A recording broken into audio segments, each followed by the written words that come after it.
Kama mambo yatakwenda vile ambavyo inazungumzwa kwa sasa, ni wazi kuwa nyota kiungo mshambuliaji wa Singida Black Stars Josephat Bau mwenye umri wa miaka 22 atatua Jangwani msimu ujao.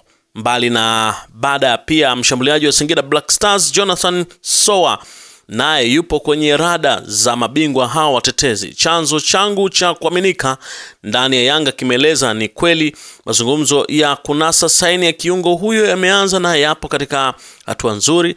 Nafikiri kikosi chetu msimu ujao kama mchezaji wa ndani baada ya kubadili uraia, alisema mtoa taarifa huyo, na kuongeza, tumezingatia mambo mengi kutamani kuwa na mchezaji huyo. Ni moja ya wachezaji walioonyesha uwezo mkubwa kwenye ligi yetu. Pia tunaamini anaweza kuongeza nguvu kwenye kikosi chetu kutokana na aina yake ya uchezaji, alisema mtoa taarifa huyo. Baada anamudu kucheza namba 10 na kutoa kwake ndani ya kikosi hicho itakuwa sehemu ya kuwa mbadala wa Stefan Aziz Ki ambaye anatajwa kuondoka mwishoni mwa msimu huu.